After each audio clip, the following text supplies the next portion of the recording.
everyone. Welcome back to Lexapath English Podcast. I'm Anna, and today we have something super exciting for you.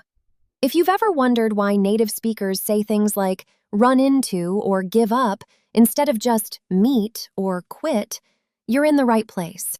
And I'm Jack. Anna's absolutely right. Phrasal verbs are everywhere in English. They're in movies, songs, conversations, and even in business emails. But here's the thing. Phrasal verbs can be confusing, really confusing, because the same verb can have totally different meanings when you add different particles.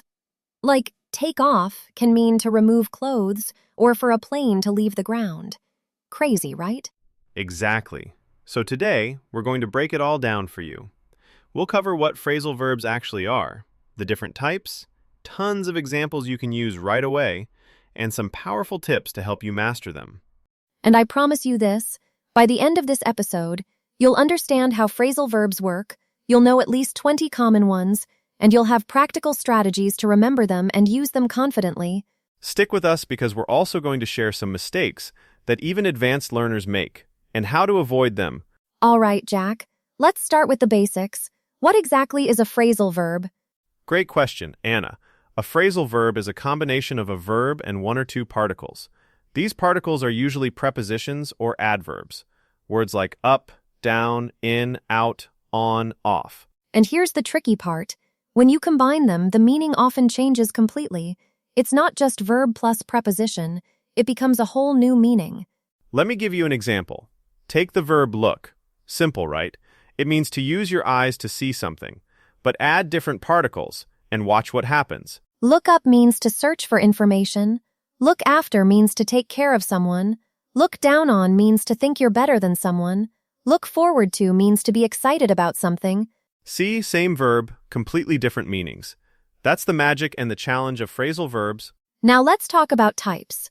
There are actually 4 main types of phrasal verbs, and understanding these types will make your life so much easier.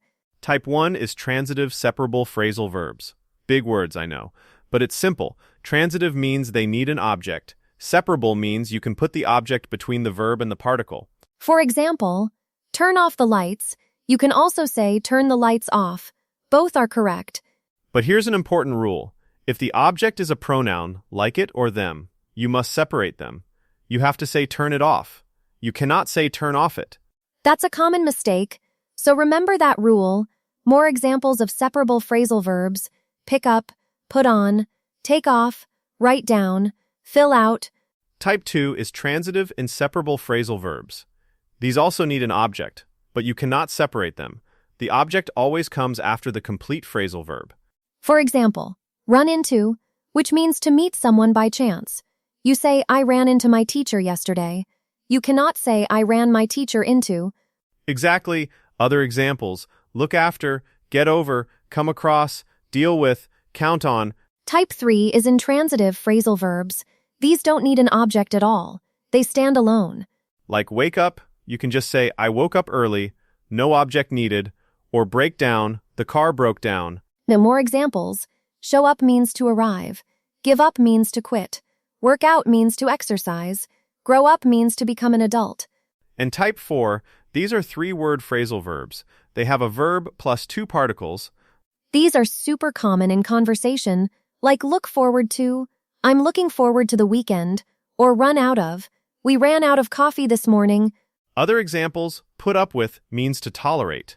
Get along with means to have a good relationship. Catch up with means to reach the same level, or to meet and talk. Come up with means to think of an idea. Now that we know the types, let's dive into some really common phrasal verbs you'll hear all the time. Let's start with phrasal verbs, using get. Get is probably one of the most versatile verbs in English.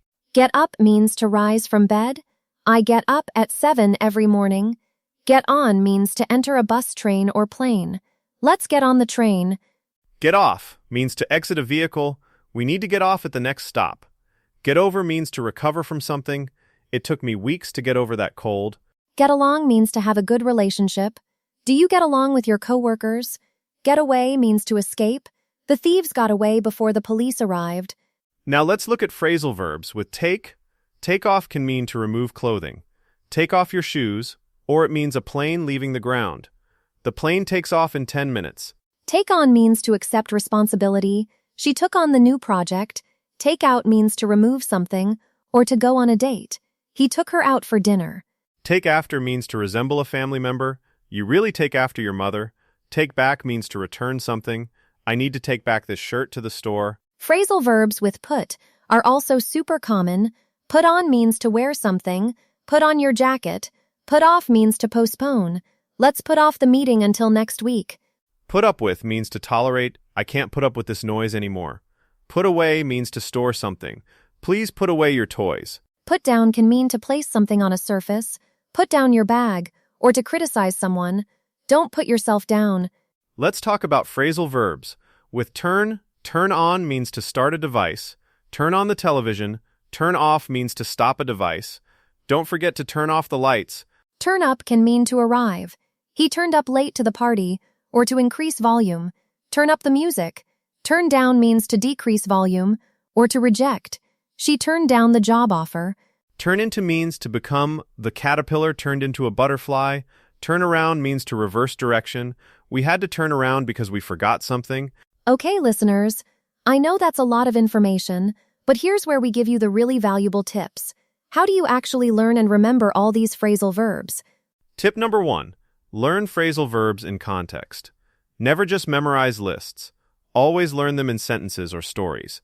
Exactly. Your brain remembers things better when there's a context. So instead of just memorizing, give up. Remember a sentence like, I wanted to give up, but I kept trying. Tip number 2. Group them by verb, like we did today with get, take, put, and turn. This helps you see patterns. Tip number 3. Use them actively. Don't just read about phrasal verbs. Actually use them in your speaking and writing. Make your own sentences. Tip number 4. Watch movies and shows. Phrasal verbs are everywhere in natural speech. When you hear one, pause and write it down. Tip number 5. Keep a phrasal verb journal. When you learn a new one, write it down with an example sentence. Maybe even draw a picture if that helps you remember. Tip number 6. Focus on the most common ones first. Don't try to learn every phrasal verb. Start with the ones you'll actually use. And here's a bonus tip. Understand that many phrasal verbs have multiple meanings. Don't get frustrated. Just learn one meaning at a time. Let's talk about some common mistakes. Mistake number 1. Using the wrong particle, like saying look at instead of look after, when you mean take care of. Mistake number 2. Forgetting that some are inseparable. Remember, you cannot say I ran my friend into. It has to be I ran into my friend. Mistake number 3. Translating directly from your native language. Phrasal verbs often don't translate literally. You have to learn them as complete units. Mistake number 4. Using them in overly formal writing. Some phrasal verbs are very casual. In academic or business writing, you might want to use single-word verbs instead. For example, instead of put off in a formal email, you might say postpone. Instead of find out, you might say discover. But in conversation, phrasal verbs make you sound natural and fluent. They're essential for everyday English. Let's do a quick recap. Phrasal verbs are verb plus particle combinations. There are 4 main types: separable transitive, inseparable transitive, intransitive, and 3-word phrasal verbs. We covered tons of examples with get, take, put, and turn, and we gave you practical tips. Learn in context, group by verb, use them actively, and don't try to learn everything at once. The key is consistent practice. Use 1 or 2 new phrasal verbs every day. Before you know it, they'll become natural. And remember, making mistakes is part of learning. Native speakers won't judge you.